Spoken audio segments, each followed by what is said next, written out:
Okay, let's just admit it. The entire tech world, and honestly, probably the entire world, is completely obsessed with AI right now. And the conversation is all about extremes, isn't it?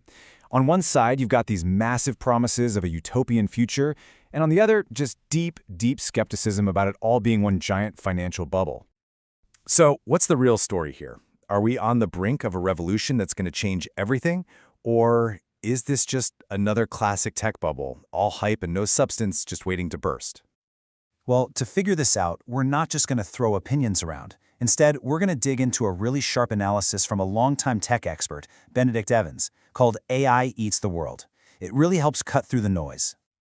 All right, first things first, we need a little bit of historical context. Because what's happening with AI, it isn't coming out of nowhere. It's actually part of a pattern, a cycle that the tech world has been in for decades. It's called a platform shift. Just look at this timeline. You see, roughly every 10 or 15 years, some new technology comes along and just changes all the rules. It started with mainframes, then PCs came and blew those up, then the web changed everything again, then smartphones put the internet in our pocket, and now, the argument goes, we're in the next big one, the age of generative AI. And this is where it gets really interesting. There's a crucial rule to these shifts, and it's a brutal one. Being the king of one era gives you absolutely no guarantee that you'll win the next. History is basically a graveyard of giants who thought they couldn't lose. Microsoft is the perfect example of this. I mean, just look. Back in the PC era, they were completely untouchable. They had something like 95% of the market. They were the definition of dominance. But then, smartphones happened, and they completely missed the boat. Apple and Google swooped in and created a whole new world. It just goes to show you, past glory means nothing in the next battle. Okay, so we've established a new platform shift is likely underway. What does that actually look like on the inside of the tech industry? Well, it looks like a frenzy. A whole lot of money being thrown around, driven by a mix of big dreams and deep, deep fear. I mean, get a load of this number. The big four, Microsoft, Amazon, Google, and Meta, are on track to spend a combined $400 billion on AI infrastructure next year alone. That is an absolutely mind-boggling amount of money, and it's all being fueled by one very powerful emotion. You guessed it, fear. Or as the tech world loves to call it, FOMO, the fear of missing out. Google's CEO, Sundar Pichai, said it perfectly. For these companies, the risk of not spending enough and getting left behind is seen as way, way scarier than the risk of spending too much. And think about it from Google's perspective. AI directly threatens their search kingdom. For them, this isn't just an investment, it's an existential fight for survival. And all this fear and money has created this, well, kind of weird economic loop. Here's how it works. Step 1, big tech pays NVIDIA billions and billions for their computer chips. Okay, step 2, NVIDIA, now swimming in cash, turns around and invests that money into hot AI startups like OpenAI. And then step 3, those startups take that investment money and, you guessed it, buy more chips from NVIDIA. It's this wild, self-fueling cycle.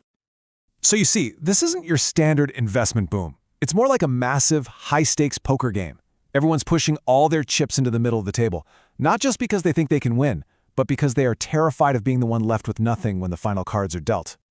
All right, so that's the crazy inside baseball view from Silicon Valley. But what about the rest of us? What's happening out here, in the real world? Let's forget the investment mania for a minute and look at who's actually using this stuff.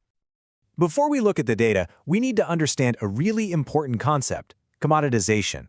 What's happening is that the AI models themselves are getting so good and so similar that they're basically becoming potatoes. Seriously. And when everything is a potato, the only thing that sets you apart is your brand, how much you charge, and how you get it to people. And when you look at the user data, it tells a really interesting story. Tons of people have tried these chatbots, right?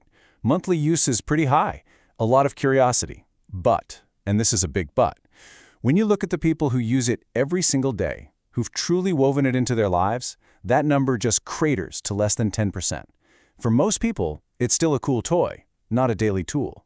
Which brings up a super awkward question for the AI companies. If this stuff is so revolutionary, why are only about 5% of ChatGPT's hundreds of millions of users actually paying for it? It kind of suggests that for most people, the free version is more than good enough. In this chart right here, it's proof that in this new world of AI potatoes, distribution is king.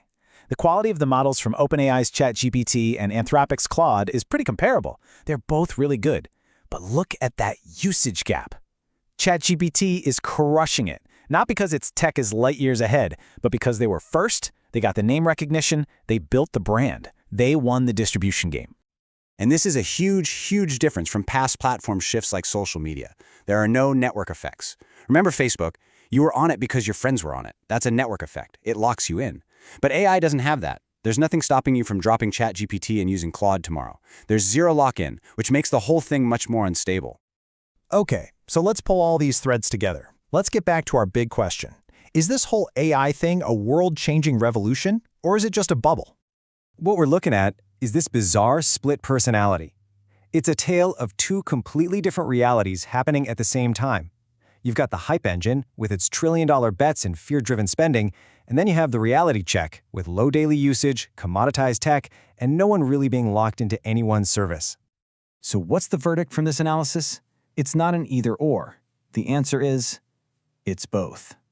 There is absolutely a real, game-changing platform shift happening, no doubt. But right now, that genuine revolution is trapped inside a classic, massive, over-the-top hype bubble. And we really shouldn't underestimate just how real that underlying change can be. Automation has always reshaped the world. Think about this. Elevator attendant was a real job. For a few decades, there were over 100,000 of them. And then, boom, automatic elevators were invented and the job just vanished. When a new form of automation works, it really works. So, how are we supposed to think about this new wave of automation? Well, Evans gives us this perfect analogy that just cuts right through all the noise. Think of AI as giving you access to infinite interns. Okay, so think about what interns are really like. They have tons of energy, they can churn out a lot of work, but they mess up sometimes, right? Let's say they have like a 5% error rate. You have to double check their work. Now, for some tasks, like brainstorming a bunch of ideas, a 5% error rate is totally fine. But for, say, performing surgery, no, absolutely not. The whole game is about matching the right task to this new kind of tool. And that really brings us to the final and I think most important question. And this one's for you. So forget the hype, forget the stock prices for a second. Just think about it. If you, right now, had thousands of these eager, creative, slightly flawed interns at your command, what problems would you actually ask them to solve? What would you build? Because that's where the real revolution is going to come from.